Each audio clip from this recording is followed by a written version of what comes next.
नागालैंड उस टाइम बहुत टर्ब्यूलेंट था। जाको रखें साइया मार सके न कोई। और आपके स्टिंट में वहाँ एक बहुत सफल operation. And I want to ask the most important question, which is about your lone fight of over a decade for police reforms. कुछ तो शायद मैं पूर्व जन्म का संस्कार लेकर आया था, और दूसरा मेरे पिताजी, वो भी बड़े कट्टर ईमानदार आदमी थे। सर, आपने भी माफियाओं की रीढ़ तोड़ने का बहुत काम किया। योगी जी ने जो काम माफियाओं को कमर तोड़ने का किया है, और वो एक मुख्यमंत्री ही कर सकता है।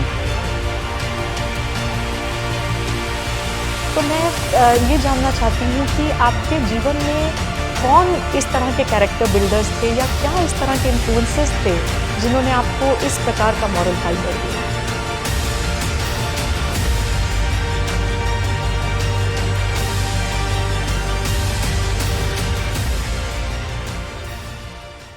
Namaskar.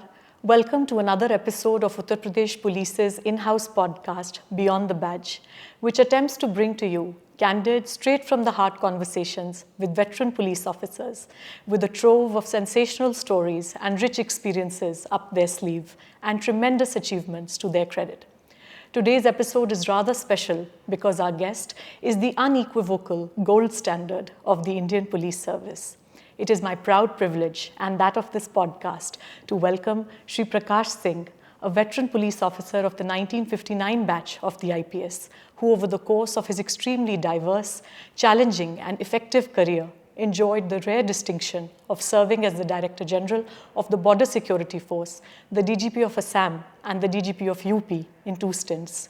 He is also celebrated across the world for his indomitable spirit in crusading for police reforms. Sir has done more for policing, its reform and nation building than few could match. On a personal level, Sir is a deeply spiritual and sensitive soul who appears to have mastered the art of living thoughtfully. Thank you, sir, for taking the time for this most anticipated conversation. I welcome you on this podcast. Sir, सबसे पहले मैं इस बात से शुरू करना चाहूँगी कि बिल्कुल प्री ऑर्डेन्ड लगता है आपकी कहानी पढ़ के कि आपको पुलिस ऑफिसर बनना था, जैसे भगवान को पहले से ही पता था कि आप क्या कुछ करेंगे। इसके बारे में हमें थोड़ा बताइए सर। हाँ, बिल्कुल सही आपने कहा है, क्योंकि मैं भी अब जब 35 साल की नौकरी के बाद पुरानी घटनाओं पे एक विहंगम दृष्टि डालता हूँ, तो मुझे ऐसा लगता है कि कोई ईश्वरीय शक्ति थी जो मुझे पुलिस विभाग में ले गई, और फिर मेरी कैरियर प्लानिंग भी वहीं होती रही। मैंने अभी कभी नहीं कहा कि मुझे यहाँ भेजो वहाँ भेजो, पर एक के बाद एक मुझको मुश्किल जगह पे मतलब कोई ईश्वरीय शक्ति भेजती रही, और ईश्वर की दया से मैं कहूँगा फिर वही शक्ति मेरी रक्षा भी करती रही। जी सर। ये मुझे भी लगता है। और मैंने जब इम्तहान दिया था तो उस समय तो मैंने ऑल इंडिया सर्विसेज के लिए तैयारी की थी कि 5 पर्चे में बैठे। उस समय 5 पर्चे होते थे, 2 IPS के लिए, 3 सिविल सर्विसेज के लिए, और बाकी 2 IAS प्रॉपर के लिए। तो कुछ ऐसा हुआ, मैंने तैयारी सबकी की थी, पर 2 पर्चे, मतलब 3 कंपलसरी और 2 ऑप्शनल पर्चे बैठने के बाद मैं घर आया। मैंने अपनी माँ से कहा कि मेरी आँख बहुत दुख रही है और मैं ठीक से सोया नहीं हूँ। हमारे घर में नेचर क्योर का प्रचलन था, सब चीज़ मतलब दवा वगैरह हम लोग नहीं खाते थे। तो उन्होंने, मेरी माँ ने कहा इसमें हम मट्टी की पट्टी बांध के तुम सो जाओ। तो उसमें बड़ी ठंडक, आँख में बड़ी ठंडक लगती है, और मैं सो गया। पर नेचर क्योर में एक ये है कि पुरानी बीमारियों को उभार देता है और उसके बाद उभार के ठीक करता है। मैं जब सो के उठा तो मुझे आँख कुछ अजीब सी लगी। मैंने शीशे में देखा तो एकदम ब्लड रेड। मैंने कहा ये क्या हो गया। फिर मैं जब थोड़ी देर बाद पढ़ने बैठा तो मैं देखा कि मैं 2-3 मिनट से ज़्यादा पढ़ नहीं रहा हूँ और आँख से पानी गिर रहा है। मैं बड़े चक्कर में पड़ा। फिर दूसरे दिन, मतलब ये शाम का समय था, दूसरे दिन डॉक्टर चंद्रा थे, सबसे अच्छे आई स्पेशलिस्ट इलाहाबाद के, उनको दिखाया गया। उन्होंने कुछ दवा वगैरह भी दिया। अभी अगले पर्चे में कुछ 1-2 दिन का फ़र्क था, 2-3 दिन का। तो ये था कि शायद आँख ठीक हो जाएगी, पर मेरी आँख ठीक नहीं हुई। और मैंने ये देखा कि 5 मिनट से ज़्यादा मैं लिख नहीं सकता हूँ, मतलब कुछ अगर लिखने बैठूँगा तो उसके बाद फिर पानी बहने। तो मुझे फिर बाकी पर्चे सब छोड़ने पड़े, और वही 2 पर्चों में मैं बैठा। फिर इंटरव्यू कॉल भी आ गई, और इंटरव्यू में पता नहीं क्या जादू हुआ, मुझे तो नहीं मालूम। मेरे विचार से साधारण इंटरव्यू हुआ था, जो सवाल पूछे उन्होंने मुझे बता दिया। इंटरव्यू में मुझे इतने ज़्यादा नंबर मिले कि मैं नंबर 1 पोजीशन पे आ गया।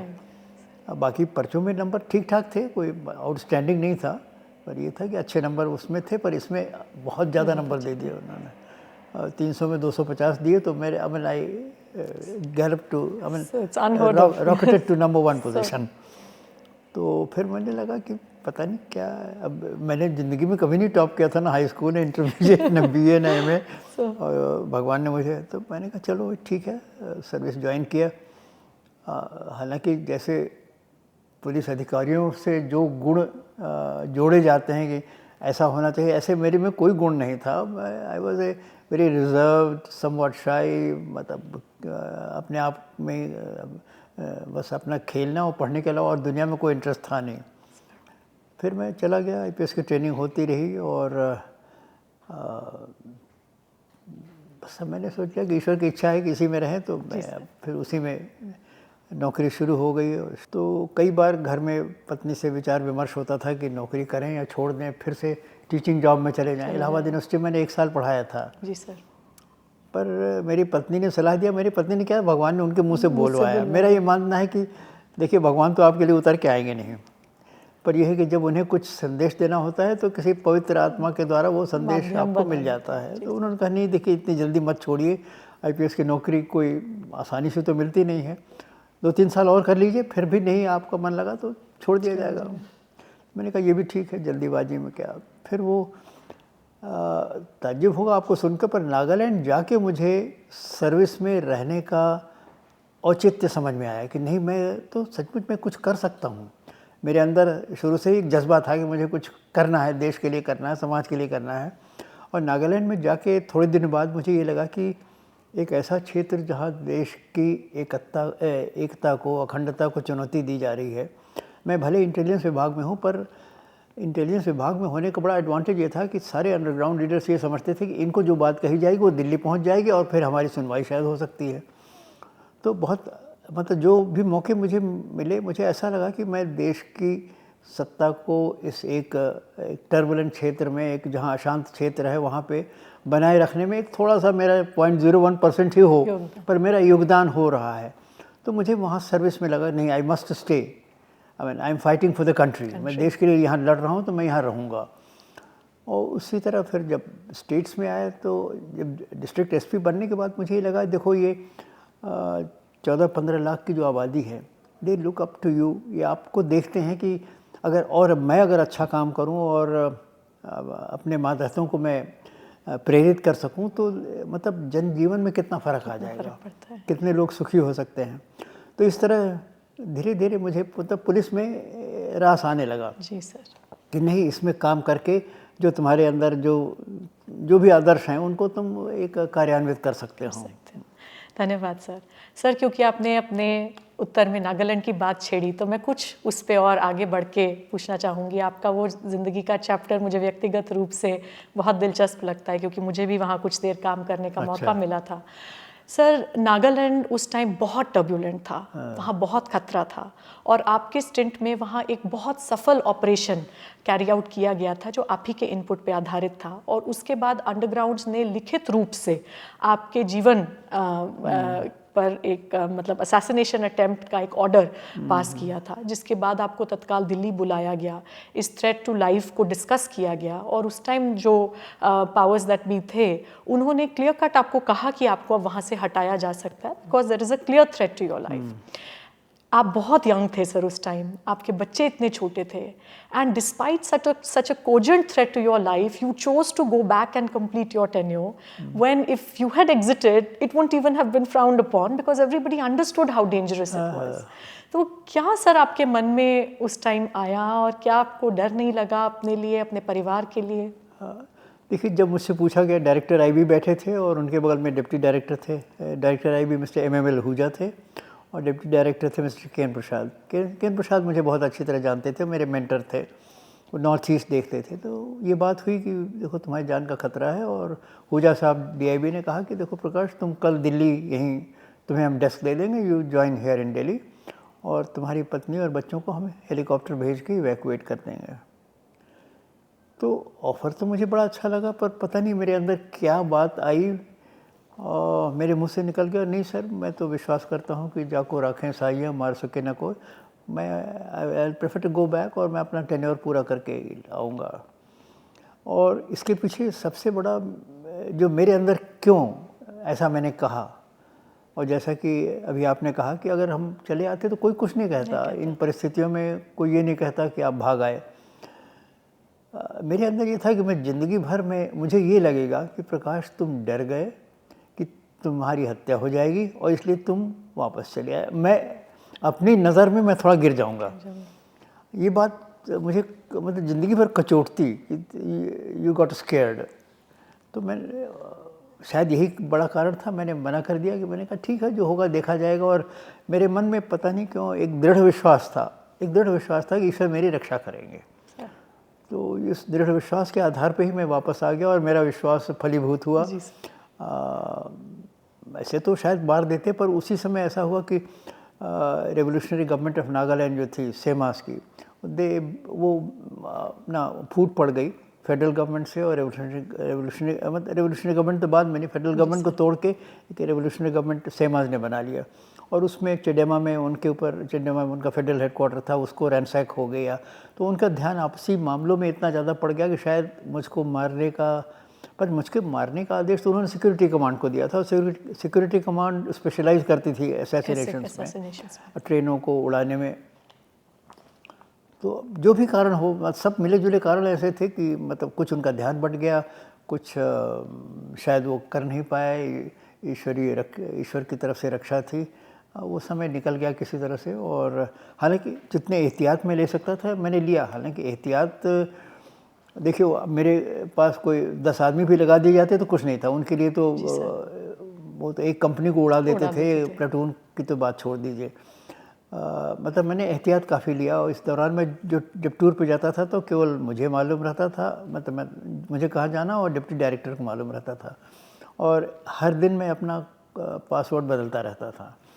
तो मेरे दफ्तर को भी नहीं पता रहता था कि प्रकाश सिंह है कहाँ। करीब 10 दिन तो मैं इस तरह घूमता रहा। फिर पर कितना घूमूंगा, घूम फिर के फिर मैं वापस घर आ गया। इस बीच मुझे मालूम हुआ कि मिशन कंपाउंड में एक थे लोमशम साइजा, वो उन्होंने मेरे दफ्तर में किसी आदमी से पूछा भाई प्रकाश सिंह हैं कहाँ, आजकल दिखते नहीं हैं। क्योंकि वो अंडरग्राउंड से भी सब संपर्क रखते थे और ओवरग्राउंड में हम लोगों से भी संपर्क रखते थे। तो उन्होंने ज़रूर जाहिर की गए कहाँ, ये आजकल दिखते नहीं हैं। तो मैं एहतियात लेता रहा। और मैंने कहा फिर और भी कुल मिला के यही कहूँगा कि उनको मतलब मारने का मौका नहीं मिला या मार नहीं पाया, जैसे भी आप समझ लीजिए। जी सर। बट मारना कोई मुश्किल नहीं था। कैटो सेमा जो उनका कमांडर इन चीफ था, जी सर, और जो बाद में सेमा था, तो सेमा टूट गए थे। कैटो सेमा की कोहिमा बाज़ार में हत्या की थी सर।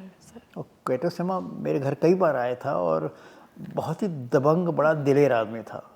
तो मारने को तो किसी को मार सकते थे। अब मुझे नहीं मार पाए या मारने के इरादे में कुछ ढिलाई हो गई, जो कुछ भी हुआ ईश्वर ने मेरी रक्षा की। सब मिला जुला कारण था, मैं बच गया। सर, आपने इतनी कम उम्र से जिस तरह का एथिकल और प्रोफेशनल कंपस जितना स्ट्रॉन्ग आपने प्रदर्शित किया, और उसके बाद जीवन भर आपका मॉरल फाइबर और सुदृढ़ ही होता चला गया, तो मैं ये जानना चाहती हूँ कि आपके जीवन में कौन इस तरह के कैरेक्टर बिल्डर्स थे या क्या इस तरह के इन्फ्लुएंसेस थे जिन्होंने आपको इस प्रकार का मॉरल फाइबर दिया?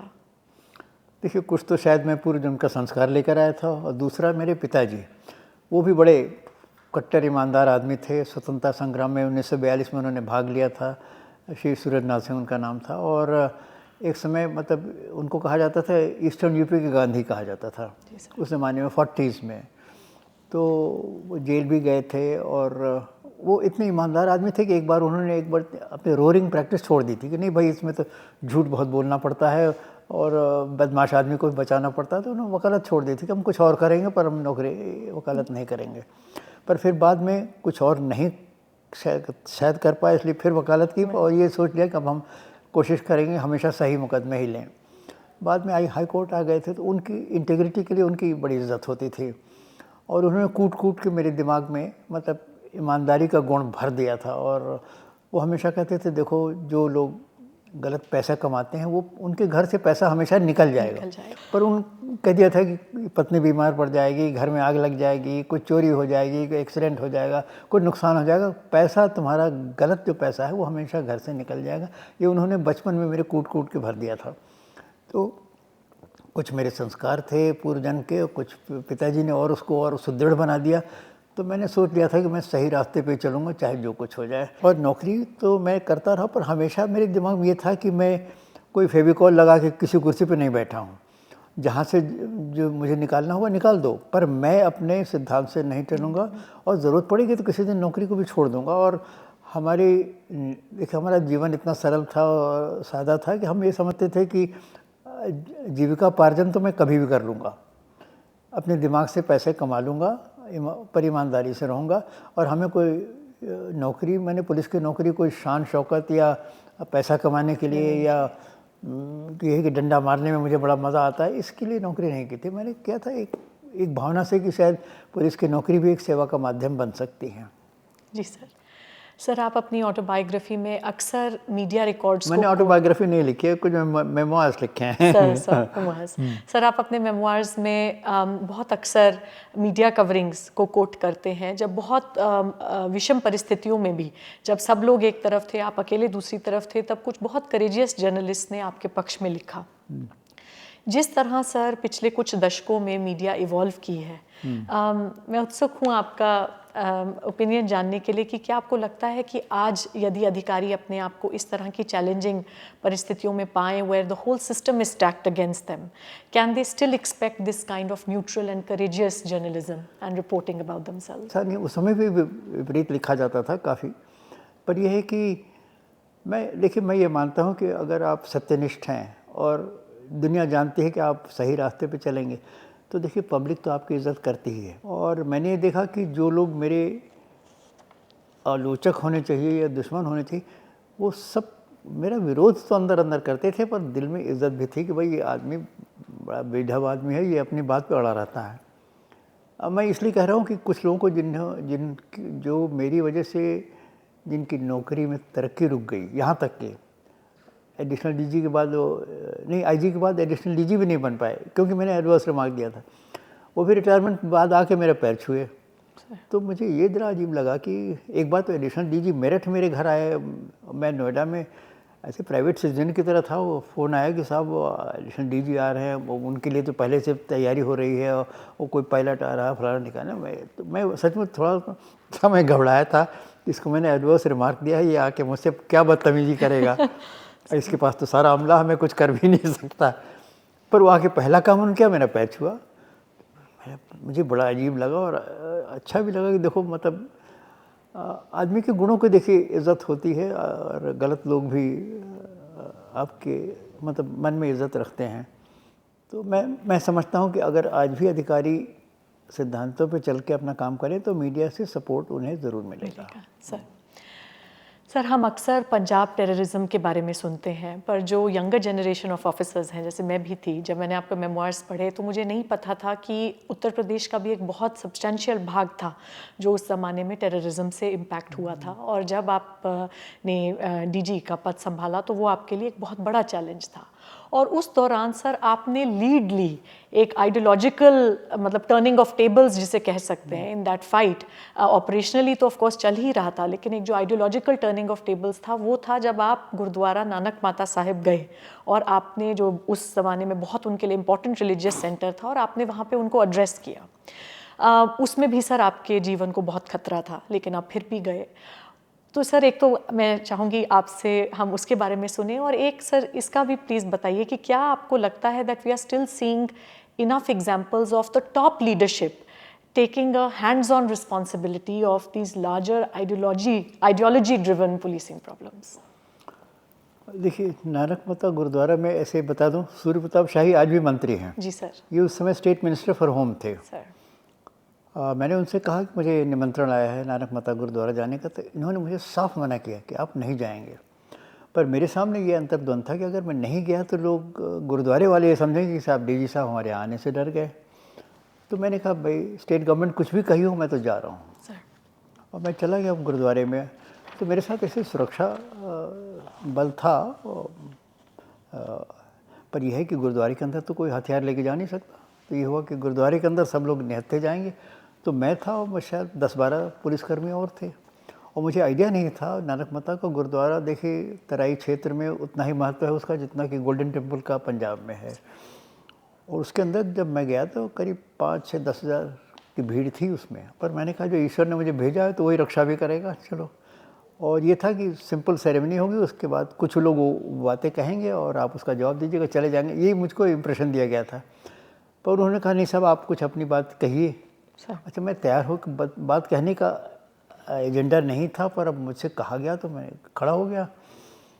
अच्छा, मैं इतिहास का स्टूडेंट रहा हूँ, एमए हिस्ट्री की है, मैंने सारा सिख हिस्ट्री पूरी पढ़ी थी। तो मुझे मतलब I think it was a divine inspiration, कभी कभी हुआ। और मेरे एसपी ने कहा सर आपने 40 मिनट बोला, 40 मिनट बिना तैयारी के, और पूरी मैंने सिख हिस्ट्री ट्रेस की कि देखो इसी सिख हिस्ट्री ऐसी रही कि तुम लोग भारत के रक्षा कवच थे, वेस्टर्न फ्रंटियर से कोई हमलावर आ नहीं सकता था, और आज तुमने हमारे खिलाफ हथियार उठा लिया है। मैं संक्षेप में बता रहा हूँ। तो मैंने कहा देखो अगर हथियार उठाओगे तो कोई बचत नहीं है, फिर हथियार का जवाब तो हम हथियार से देंगे, और फिर उसके लिए तुम कोई शिकायत मत करना। परंतु अगर तुम्हारे साथ कोई बेइंसाफ़ी हुई है तो मैं ये वादा करता हूँ एज डीजीपी यूपी कि मैं उस बेइंसाफ़ी से तुमको मुक्त करूँगा। तो ये सब कहा मैंने, तो उनको कुछ हमारी बात में लगा कि शायद ये आदमी जिस तरह से बात कर रहा है ऐसा लगता है कुछ मॉरल कन्विक्शन है, कुछ सही है, तो let us try and test him. अच्छा, उसके बाद 2-3 महीने के अंदर ही मैंने, अब मुझे संख्या तो नहीं याद है, पर 10-12 टाडा केसेस मैंने विड्रॉ करा दिए। अब टाडा केसेस जब विड्रॉ हुए तो इलाके में एकदम वाइल्ड फायर की तरह ये बात फैल गई कि भाई ये तो टाडा केसेस अभी डीजी कह के गए थे, ये तो सचमुच वापस हो रहे हैं।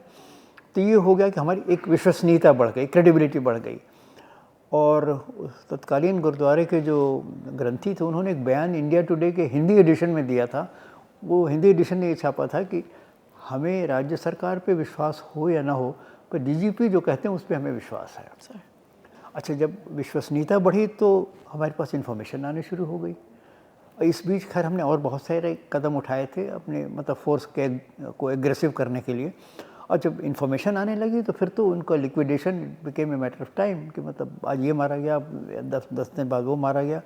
और ये मैं बिल्कुल क्लियर था कि भाई हमारे जो भी इनकाउंटर्स होंगे सही इनकाउंटर्स होंगे, खबरदार से कोई cold blooded encounter I don't want to see. इस तरह से ये बात ख़त्म हो गई। और आपने जो कहा ना एक जीवन को खतरा था वो नानक माता गुरुद्वारा जाने में, तो उसका एक जर्नलिस्ट ने मुझसे पूछा भी कि आपने तो पूरे स्टेट पुलिस की इज्जत दांव पे लगा दी थी, अगर वहाँ आपको कुछ हो जाता तो क्या होता।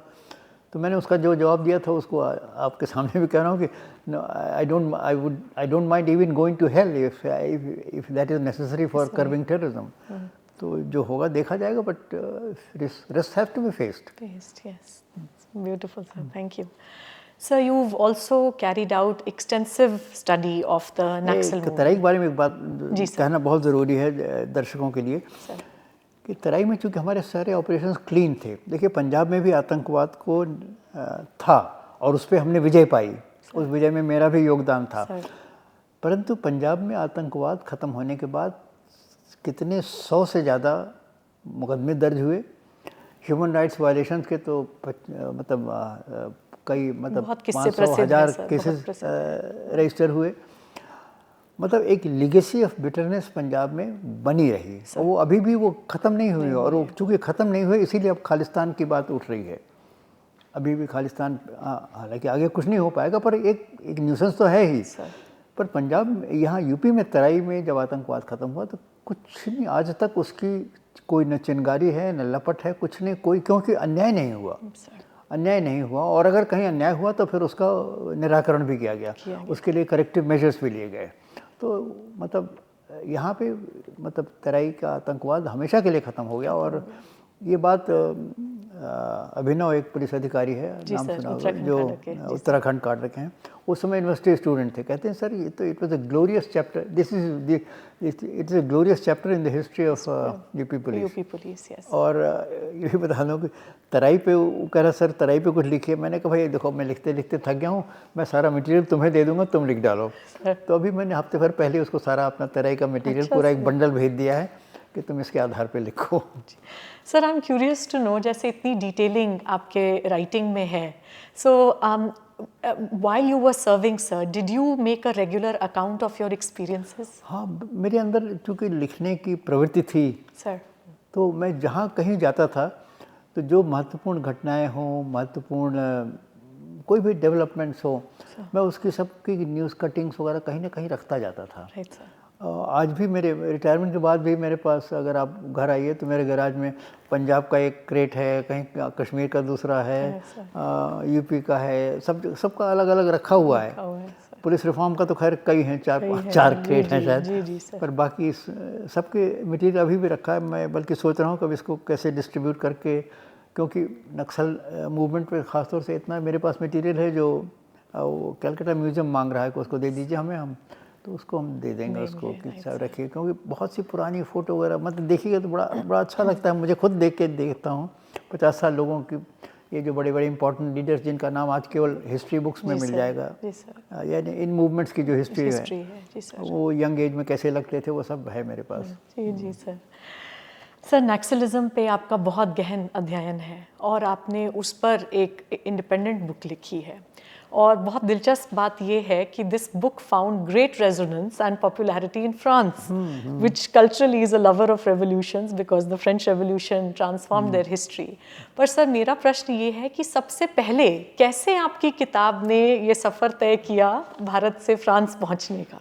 ये हमको भी देखिए, हमारे लिए भी ये रहस्य है, हमें नहीं मालूम कैसे फ्रांस तक की बात पहुंची, पर एकदम से रूपा से फ़ोन आया कि साहब ये फ्रेंच पब्लिशर फलाना पब्लिशर हमारे संपर्क में हैं और वो इस किताब को फ्रेंच में ट्रांसलेट करना चाहते हैं, the translators want to get in touch with you. तो मैंने कहा ठीक है। फिर उनके जो लोग एडिट कर रहे थे या ट्रांसलेट कर रहे थे, वो लोग हमसे संपर्क में आ गए और मुझे उनसे संपर्क में बड़ा आनंद आया। आनंद इसलिए आया कि मुझे देखा कि this people are really curious, inquisitive, और जानना चाहते हैं गहराई में। मैंने बहुत सारी चीज़ें जो लिखी हैं जो हिंदुस्तानी आदमी तो समझ जाता है, पर जिसको इंडिया की बैकग्राउंड नॉलेज नहीं है वो उसको समझने में बहुत, तो वो हर 10 दिन पे 15 दिन पे मेरे पूरा एक पेज क्वेश्चनेयर का, जैसे आप क्वेश्चनेयर लेके बैठे हैं तो 10-15 सवाल कि साहब इसको समझाइए, इसको समझाइए, और मैं सब समझा के भेजता था। वो उन्होंने उसको एब्जॉर्ब किया और उसी को आधार बना के वो किताब लिखी। और किताब लिखी तो चलिए मेरे लिए एक संतोष का विषय था। फिर बाद में पेरिस में मेरे एक बैचमेट हैं वप्पाला बालाचंद्रन, जो बड़े अच्छे लेखक भी हैं, आज भी हर हफ्ते उनके लेख कहीं ना कहीं आते रहते हैं। उन्होंने उस समय वो रॉ में पोस्टेड थे और फ्रांस में इंडिया की एम्बेसी में थे वो, तो उन्होंने मुझे वहाँ से चिट्ठी लिखी थी और उन्होंने जो किताब का रिव्यू लिखा उसमें भी इस बात का जिक्र है कि फ्रांस में ये किताब मतलब बेस्ट सेलर में आ गई थी। बेस्ट सेलर में आ गई थी, जी जी जी sir, it's an amazing thing, amazing. Sir, आपके जीवन की कहानी जान के और उसके तमाम अप्स एंड डाउन्स, मतलब बहुत एक थ्रिलिंग, बहुत एडवेंचरस आपका प्रोफेशनल जीवन रहा, लेकिन on a day to day basis sir जब ये उतार चढ़ाव चले होंगे तो it must have made for a very gruelling, very challenging life. तो आपका परिवार सर, जो अधिकतम बहुत खतरे वाली जगहों में भी आपके साथ रहे, खास करके मैम सर जो आपके साथ रहीं, उनके लिए कैसा अनुभव था सर? देखिए, पहली बात तो मैं सरकारी बातें अपनी पत्नी से भी नहीं करता था, और ख़ास तौर से खतरे की बातें तो मैं बिल्कुल ही नहीं करता था। तो उनको तो बातें, जैसे नागालैंड में मेरी जान का खतरा था, उनको कभी नहीं मैंने बताया कि मेरी जान का खतरा है। हालांकि वो कुछ परेशान रहती थी कि आज क्या हो रहा है। कहते हैं 4 बजे सवेरे हम टूर पे जाएंगे, 4 बजे सवेरे हमारी टूर गाड़ी निकल जाएगी। और उन दिनों तो जीप रहती थी, कोई इतने अच्छे साधन नहीं थे, जीप था। मैंने कहा जीप और ट्रेलर में सामान लग जाए और 4 बजे हम लोग चल देंगे, ताकि कोई देख ना पाए हम कहाँ जा रहे हैं। इन बातों से थोड़ा सा परेशान रहती थी, पर वो भी जानती थी कि ये बहुत सारी बातें बताते नहीं हैं, वो जानते हैं। जी सर। तो मैं एक तो पहले उनको इसमें हिस्सेदारी में लेता नहीं था, पर जहाँ हिस्सेदारी हो भी जाती थी, अब जैसे बहुत सारी चीज़ें, तो मैं कहूँगा उनका बराबर साथ रहता था। हम कहीं भी पोस्टिंग पे रहें, मुश्किल रहें, उन्होंने कभी, पंजाब में गया तो मेरे भाइयों ने, सबने मुझे लतेड़ा कि तुम कहाँ जा रहे हो, तुमने सब जगह ठेका ले रखा है, क्या है इस तरह। पर इन्होंने कभी कुछ नहीं कहा है। इनको भी मतलब देखिए बहुत वही पूजा पाठ वाली, ईश्वर में सही माने विश्वास। तो ये थे भाई ठीक है, जहाँ किस्मत है वहाँ जा रहे हैं, बाकी ईश्वर भगवान रक्षा करेगा हम लोगों की। तो उनको भी बहुत, और मतलब सरकारी काम में वो कोई दिलचस्पी भी नहीं रखती थी। मैं तो बल्कि कई बार उनको मैंने थोड़ा नाराज़ भी हुआ। मेरी गैरहाजिरी में कोई मिलने आ गया, मान लिया पुलिस अफसर, तो मैंने पूछा कौन था, तो नाम तो हम भूल गए। अच्छा नाम भूल गए, अब वर्दी पहने था, वर्दी पहने था, तो गजटेड अफसर था या नॉन गजटेड अफसर था, ये हम नहीं जानते। हमने कहा फिर यहाँ क्या बिल्ला लगा था, हमने ध्यान नहीं दिया। उनको गजटेड अफसर नॉन गजटेड अफसर का भी फ़र्क नहीं मालूम कि यहाँ फीता कैसे लगता है। तो उन्हें मतलब सरकारी चीज़ों से कोई ज़्यादा कोई मतलब नहीं है, और सरकारी चीज़ों में दखल देने का सवाल नहीं। ईश्वर में विश्वास है, जानते हैं हस्बैंड जो काम कर रहे हैं ये काम करेंगे ही करेंगे, और तो उनका पूरा सहयोग रहा। मैं नागालैंड में रहा तो, पंजाब में रहा तो, कश्मीर में रहा तो, पूरा उनका सहयोग रहा, और उन्होंने कभी ना नुकुर नहीं किया। जी सर। तो एक अच्छी पत्नी मिली, इसके लिए ईश्वर को धन्यवाद। जी सर। सर आपने भी माफिया की रीढ़ तोड़ने पर बहुत काम किया, और फिर आप अपने मेमोर में बहुत स्पष्ट लिखते हैं कि they regained their lost ground under subsequent governments until the present honorable CM began to bulldoze them. तो सर वर्तमान स्थिति में जो एक ऑल आउट डिस्ट्रक्शन की नीति उत्तर प्रदेश पुलिस की है और अन्य विभाग इसमें सहयोग देते हैं, sir do you think we are doing justice with this mandate today? देखिए, योगी जी ने जो काम माफियाओं को कमर तोड़ने का किया है, एक तरह नेस्तनाबूद करने का काम किया है, वो एक ऐतिहासिक है, और वो एक मुख्यमंत्री ही कर सकता है, वो डीजीपी कर भी नहीं सकता। ऐतिहासिक है, और ये पाप का घड़ा इतना ज़्यादा भर गया था कि कुछ देखिए, एक जैसे आदमी बीमारी होती है तो आप होम्योपैथिक इलाज कर लीजिए, फिर एलोपैथिक इलाज कर लीजिए, फिर अंत में सर्जरी करनी पड़ती है। तो यहाँ भी इतना ज़्यादा हो गया था कि थोड़ी सर्जरी की ज़रूरत थी, और वही सर्जरी योगी जी ने किया, और मैं उसका पूरा समर्थन करता हूँ, और मैं समझता हूँ ये बहुत ज़रूरी था माफियाओं के खिलाफ। और ऐसे भी योगी जी तो सन्यासी आदमी है, वो तो सब चीज़ें गीता से और अपने पुराणों से सबक लेते हैं। गीता में ही कहा गया है परित्रणाय साधुनाम विनाशाय च दुष्कृताम, तो विनाशाय च दुष्कृताम वो कर रहे हैं, दुष्टों का नाश कर रहे हैं। Sir, as we are drawing closer to the end, I want to ask the most important question, which is about your lone fight of over a decade for police reforms, जो आपने PIL के माध्यम से 2006 में इस देश को एक ऐतिहासिक जजमेंट प्रदान कराया कि पुलिसिंग किस प्रकार से स्ट्रक्चर्ड होनी चाहिए, so that it can be fair, it can be fearless. उसके बावजूद सर, माननीय सर्वोच्च न्यायालय के वर्डिक्ट के बावजूद इसका इम्प्लीमेंटेशन टार्डी रहा है। पर आपके आंकलन के अनुसार सर, देश के कौन से हिस्से में या कौन से राज्य में सबसे तेज़ी से इस विषय पर प्रगति हो रही है?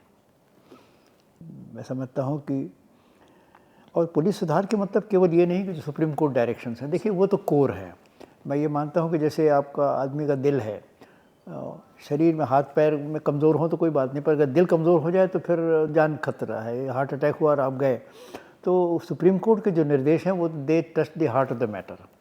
बट बहुत सारी और चीज़ें हैं, जैसे आपको ह्यूमन रिसोर्स एलिमेंट है, वैकेंसीज़ हैं। अब 5 लाख वैकेंसीज पूरे हिंदुस्तान में हैं, उनको आप फिलअप करिए। यूपी में बहुत अच्छा काम हो रहा है इस दिशा में, और बहुत रिक्रूटमेंट हुआ है यूपी में। तो इसी तरह आपके ट्रांसपोर्ट में, कम्युनिकेशंस में, अलग अलग स्टेट में कहीं ट्रांसपोर्ट की कमी है, कहीं कम्युनिकेशंस की कमी है। अब आज की तारीख में भी आप पढ़िए डेटा ऑन पुलिस जो BPRD निकालता है, तो बहुत से ताज्जुब होता है कि बहुत से थाने हैं जहाँ गाड़ी नहीं है, कहीं थाने हैं जिसमें टेलीफोन नहीं है, कुछ कहीं वायरलेस नहीं है। ऐसे थाने आज भी हैं, मतलब ऐसे तो हम कहा जाता है कि इतनी सॉफ्ट पावर हमारी इतनी अच्छी है, फिर भी तो ये सब जो हमारी जो इंफ्रास्ट्रक्चर है इसको मजबूत करें, ट्रांसपोर्ट पे, कम्युनिकेशंस पे, हाउसिंग पे। हाउसिंग में भी यूपी में अच्छा काम हो रहा है, पर यह है कि बहुत जगह देखिए अभी भी मतलब हालात अच्छे नहीं हैं हाउसिंग के। तो कुछ साल पहले ही हमने एक टाइम्स ऑफ इंडिया कटिंग निकाल के रख ली थी कि Delhi police men are living in slum like conditions. तो जब राजधानी में हालत तो बिहार में क्या होगा या और इंटीरियर एरियाज़ में क्या होगा, ये सोचने की बात है। फिर फोरेंसिक्स के बारे में, फिर ठीक है फोरेंसिक पे ध्यान दिया जा रहा है, लेबोरेटरीज नहीं खड़ी हो रही, पर सवाल ये है कि इस समय आज की तारीख में अगर आपसे पूछा जाए क्या पोजीशन है, तो आप देखिए बहुत ज़बरदस्त एरियर्स हैं। मतलब लाख से ज़्यादा शायद एग्जिबिट्स पड़े होंगे जो pending examination for want of experts. अब ठीक है, अब पर फॉरेंसिक लेबोरेटरीज़ को खड़ा करने में, उनके लिए इक्विपमेंट लाने में, उनको आदमियों को ट्रेन करने में मेरे ख्याल में 8-10 साल बाद बहुत अच्छी स्थिति हो जाएगी। पर तब तक अभी भी हम इतने साल से हम स्ट्रगल कर रहे हैं। तो ये सब चीज़ें भी जिसको मैं कहता हूँ लो हैंगिंग फ्रूट्स हैं, इसको हम अगर आगे बढ़ाते जाएँ तो पुलिस की कार्यशैली में और गति आएगी और प्रभावी हो जाएगी। सही दिशा में हम जा रहे हैं। मैं समझता हूँ कि आने वाली आपकी जो पीढ़ी है वो पुलिस के और अच्छे और पुलिस को और अच्छा और प्रभावी बना सकेगी और जनता को शायद और संतोष मिलेगा। और हम लोगों ने तो समय देखा है कि आपके पास लॉकअप नहीं है और सब रस्सी से उसको खिड़की के छड़ से बांध दिया, वो कैदी हो गया। मतलब इस तरह से तो वो समय हम लोगों ने देखा है। तो अब तो हालात अच्छे हो रहे हैं और भविष्य में मैं समझता हूँ पुलिस का एक नई छवि और एक नया उदाहरण प्रस्तुत होगा जो जनता के लिए संतोष का विषय होगा और देश के लिए एक प्रगति का रास्ता प्रशस्त करेगा। Thank you sir. सर, आप सही मायने में एक कर्मयोगी हैं। तो मैं चाहूँगी कि अंत में आप अपने ऐतिहासिक करियर और इतने रिच जीवन के अनुभव के आधार पे जो younger generation of IPS officers है उनके लिए कुछ एक मूल मंत्र दें। यंगर जनरेशन से मैं यही कहूँगा कि देखो, पुलिस विभाग में शॉर्टकट से तरक्की की बात मत सोचो। शॉर्टकट से तरक्की तो हो जाएगी पर लॉन्ग टर्म में वो ठीक नतीजे नहीं देगा। सही रास्ता मुश्किल होता है, कंटकाकीर्ण होता है। और जैसे उपनिषद में लिखा है कि जब आप सत्य के रास्ते पे चलते हैं तो लहूलुहान तो होंगे। आप ये तलवार पे की धार पे चलने की तरह है। आप लहूलुहान भी होंगे पर ईश्वर आपकी रक्षा करेगा। मैंने तो कभी नहीं फील किया, पर मैं जब अपने पूरे 35 साल के करियर को देखता हूँ तो पुरानी बातों को याद करता हूँ तो मुझे लगता है कि जैसे कोई मतलब कई बार ऐसे लगा जैसे कोई ईश्वरीय शक्ति मुझे आगे बढ़ा रही है और मुझे बचा रही है। तो आदमी अगर सही रास्ते में काम करे तो भगवान भी आपकी मदद करता है। तो सही रास्ते पे चलिए और सही नेतृत्व प्रदान करिए। और लीडरशिप के लिए ख़ास तौर से जैसा कि मैंने कहा कि कैसे आप ब्यूरोक्रेसी से, कैसे पॉलिटिकल लीडरशिप से आप क्या इक्वेशन बनाते हैं, ये आपकी सफलता बहुत कुछ इस पर निर्भर करेगी। और उतनी ही इस पर भी निर्भर करेगी कि नीचे का सिपाही आपको कैसे देखता है, आपकी इज्जत करता है कि नहीं। वो आपके आचरण को देख के और आपके नेतृत्व को देख के ही करेगा। तो सही रास्ते पर चलिए, रूल ऑफ लॉ को अपहोल्ड करिए और इस रास्ते में अगर कुछ कुर्बानी देनी पड़ती है तो कुर्बानी दीजिए। पर अंततोगत्वा आपके माथे पे विजय का सेहरा बंधेगा। आपको लोग याद करेंगे। और ऐसे भी अफसर हैं जो 30 साल रिटायरमेंट के बाद भी जिनको लोग याद करते हैं और ऐसे भी अफसर हैं जो रिटायरमेंट के 30 साल बाद भी लोग उनको अवॉइड करते हैं और भूल जाते हैं। तो अब क्या बनना चाहते हैं आप खुद ही सोच लीजिए। सर, आपका एक एक्सटेंसिव बॉडी ऑफ पब्लिकेशन है, कई दशकों से लिखते आ रहे हैं, लेकिन आपने अपनी कहानी बताना बहुत लंबा पुट ऑफ किया। पिछले साल आपने फाइनली अपना मेमोir रिलीज़ किया, अनफॉरगेटेबल चैप्टर्स। तो इतना विलंब से सर आपने क्यों लिखा? देखिए, मेरे पास सुझाव तो बराबर आते रहे कि अपने बारे में लिखिए, अपनी ऑटोबायोग्राफी लिखिए। पर मुझे लगता था कि ऑटोबायोग्राफी लिखना, मुझे आई शब्द करके कुछ लिखने में बड़ा अजीब लगता है कि I did this, I did that.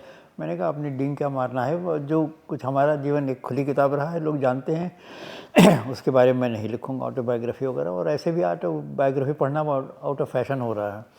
तो इसी तरह मैं तो टालता रहा। फिर कि लोग फिर बाद में कुछ ये सुझाव आए कि सब अच्छा ऑटोबायोग्राफी नहीं लिखें तो कम से कम अपने मेमोइर्स लिख दीजिए जो।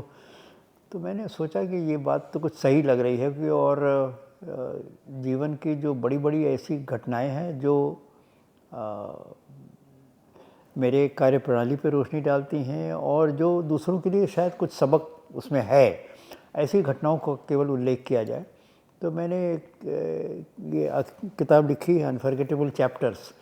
तो इसमें हमारे जीवन के अविस्मरणीय घटनाएं जो हैं, नौकरी के दौरान के 30-35 साल के और पिछले 30 वर्ष के रिटायरमेंट के, इनका मैंने उल्लेख किया है। क्योंकि कुछ लोग कहने लगे कि साहब आपने रिटायरमेंट के बाद ज़्यादा काम किया है। हालांकि ये सुन के मुझे थोड़ा पीड़ा होती थी, क्योंकि सर्विस में तो मैंने जान पे खेल के काम किया। रिटायरमेंट के बाद तो केवल इधर उधर जाना और कलम दौड़ाना, कलम चलाना और कोर्ट जाना और कहीं और कॉन्फ्रेंसेस में बोलना ही रह गया। तो मैंने कहा जान पे खेलने को ये लोग इग्नोर कर रहे हैं और कलम चलाने को ज़्यादा जोर दे रहे हैं। खैर, पर लोगों का फिर भी ये था कि नहीं साहब, आपने रिटायरमेंट के बाद ज़्यादा काम किया, उसका जिक्र कहीं होना चाहिए। तो खैर, जैसा भी हो, उनका आकलन, उनका विचार सही हो गलत हो ये मैं नहीं कह रहा हूँ। फिर मैंने सोचा कि अपने किताब को 2 हिस्सों में बांटते हुए कि मैंने सर्विस में जो काम किए उसमें जो लैंडमार्क अचीवमेंट्स रहे उसका जिसको सोच के मुझे गर्व होता है, संतोष होता है, केवल उसी का जिक्र करूँगा। और मैंने ये किया वो किया ज़्यादा नहीं, पर ये राष्ट्रीय सुरक्षा में जो मेरा योगदान रहा उसके बारे में उल्लेख करूँगा। और व्यक्तिगत जीवन में मैंने जो सामाजिक जीवन को या पब्लिक सर्विस को या करप्शन के ख़िलाफ़ जो अभियान चलाने की कोशिश की, उस या नक्सल समस्या में जो मैंने योगदान किया, इस सब के बारे में, ये तो एज ए सिटीज़न मैंने किया है, तो इसके बारे में भी मैंने इसमें उल्लेख कर दिया है। तो किताब को मैंने 2 हिस्सों में बांटा है। एज ए पुलिस ऑफिसर मैंने जो कुछ महत्वपूर्ण बातें की और एक नागरिक के हैसियत से जो मैंने समाज को देने की कोशिश की, उसका पार्ट 2 में उसका उल्लेख है। तो ये है अनफॉरगेटेबल चैप्टर्स। इसका विमोचन पिछले साल दिल्ली में हुआ था और उसके बाद से गुवाहाटी में भी गवर्नर साहब ने इसका विमोचन किया और अभी हाल में मुंबई के नेहरू सेंटर में भी हुआ है। वहाँ पे जस्टिस श्री कृष्णा आए थे, रिबेरो साहब भी आए थे और रिबेरो साहब ने मेरे साथ एक मजाक ये किया कि प्रकाश, तुम देखो अब किताबें मत लिखो, बंद करो। तो इसलिए किताब लिखना बंद करो क्योंकि तुम किताब लिखते हो तो मुझको आना पड़ता है और मैं कहीं फंक्शन में जाना नहीं चाहता। मेरे पैर अब चलते नहीं हैं, चलने में भी दिक्कत हो रही है, तो अब किताब लिखना ये मेरे साथ मजाक कर रहे थे। मेरे उनसे बड़े अच्छे रिश्ते हैं और हम लोगों ने पंजाब में कई साल एक साथ काम किया है, तो मैं उनकी बड़ी इज़्ज़त करता हूँ, वो मुझे बहुत अफेक्शन देते हैं। Thank you sir. और हम आपका धन्यवाद करना चाहेंगे और आपको बधाई देंगे कि आपने ये किताब लिखी। सर बहुत महत्वपूर्ण है और मैं ये साझा करना चाहूँगी that I read this book in the run up to this podcast. I wanted to know better and ask more meaningful questions. Sir it's such an engaging, such a lucid read और मेरा ये मानना है कि इसको sir prescribe mandatory reading के रूप में सेट करना चाहिए for officers training at NPA and other state police academies when officers are at a formative stage when they can learn from such values and ideals that you showcase in this book. बहुत बहुत धन्यवाद sir. We thank you for your time and more than that sir, we thank you for serving as such an immaculate living example of honesty of purpose and courage of conviction. And sir, it gives us such great pride to say that we serve in the same service that you served in. You elevate the entire IPS brand. So I thank you for that, sir. हम आपके स्वस्थ जीवन और आपके ma'am के स्वस्थ जीवन की कामना करते हैं. Thank you.